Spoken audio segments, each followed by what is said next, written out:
Hi everyone, my name is Alicia the illustrious Alicia L. Cummings. I wanted to talk to you about something that I know many of us may have had issues with. And I just want to say that you are not alone. That's something I had to realize myself over years.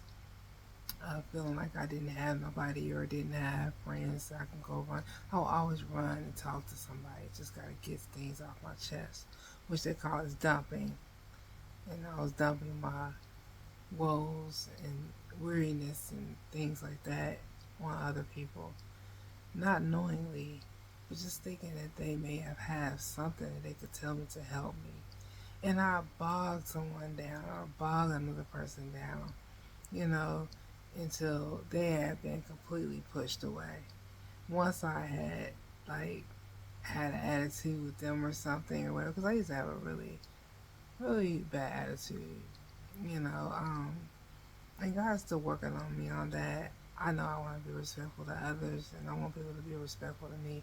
So I think that if I say myself that I basically can take accountability for my actions and worry about me and what I'm trying to do or what I want for myself instead of expecting out someone else and me not doing the same in return.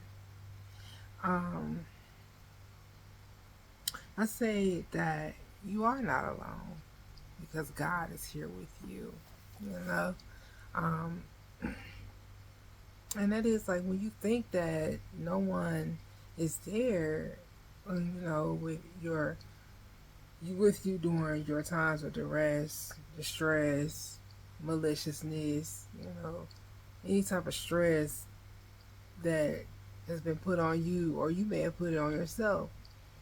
Um, that no one's there because he's always there. He's always has an ear to listen to you, and you can just talk to him like you're talking, like I'm talking to you now. Talk to him, like have build a relationship with Christ. You know, he is all ears and he is all knowing and all seeing, and he can help you through all of your troubled times. And there's times that I have thought that no one was there. Even as I gotten older, I remember a time when I was going through something. I had already given my life over to the Lord. Yes, I had been abstinent for 7 years. And then after that 7 years, I ended up being with someone intimately, and it was not the right person. And it was at one time, and that was it for me. It was not like a one night stand or anything like that. I've been knowing the person for a year, and we had, began to get to know each other a little bit. But I think I was in a vulnerable position, like feeling like nobody wanted me or nobody wanted to be around me, or I'm waiting on that special someone, which I was, you know, and this person had to be there, happened to be there to where I, gave myself when I should not have, and I repented for my sins, and I got that out of me, knowing that I'm supposed to be absent until I get married. Until I ran into, well, didn't even run into. He came and found me. We connected on social media, and that's someone that I have been knowing. Most of my teenage years and up until into adulthood. We continuously saw each other back and forth over many years until things happen in our lives that split us apart. But I can't serve God and serve man at the same time. You know what I'm saying? Like I I I, I encourage you to wait on having sex until you're married. Because it comes with so much baggage. But the thing is that I had known this man for a very long time, and you always got that one that can get that or try to get that thing or whatever. I hope I'm not saying that very raw. I'm not trying to be raw, but I mean just telling you the truth. There's always some certain someone that has your heart, or has access to you that nobody else will, that you would let them, and it wasn't like I went in to do that or anything, I prayed about it, and a month went by because we hadn't seen each other yet, and had seen each other actually for many years, uh, you know, um, and as I began, it's like I'm being coached. There's pornography sent to my phone. There's, calling, telling I care about you, I love you, and things like that. It was a lot of words and everything, but I wasn't equipped and ready for that because I had been abstinent for so long. It was the one from the intimate time that I had after the 7 years. It was like maybe about a year and a half before I ran into or got in contact with me, you know. So I'm thinking that he's changed or that he's going to change. You can't change anyone but yourself. Let's be as honest with you. But um, I just had it in my mind that it would change. Next thing you know, I'm over there, and there's sparks flying, and there's like, how can I get out of this? You know, I had to leave. I came back. It's just like I could not stay away from this person. You know, um, even though maybe we were supposed to be married, but it wasn't the right time for us to meet up. You understand? I don't know if anybody understands that, but it just wasn't the right time. So we ended up going through what you would call a relationship, but I began to become in a fog. I didn't realize that this person was narcissistic. I did not realize that what I was getting myself into could affect the trajectory of my life, that could turn and twist and turn, and that's what it was. It was a lot of twists and turns, like a roller coaster. I don't know if anybody's ever got on a roller coaster where they do that twists and turns and they're moving so fast and things like, nonstop, like boom, sad, sad, sad. Thank you, Heavenly Father, for forgiving me. And I've been going through so many things. This went on for 3 years. Actually, for the first 2 years, my mind was in a fog. I was in college. I was going back to school. And all of a sudden, I just didn't have no desire to do anything. No desire to go to school and go to work, go to school and work on anything. I had papers due, and they're just piling up, and I'm just like stuck on stupid. I'm not stupid, but the things that you will do when you get in a relationship with someone, whether it's supposed to be warranted or maybe it's just not that time, you know. I could have screamed that in my head if I knew, if I could just say, hey, you know, you're messing up. You're messing up royally.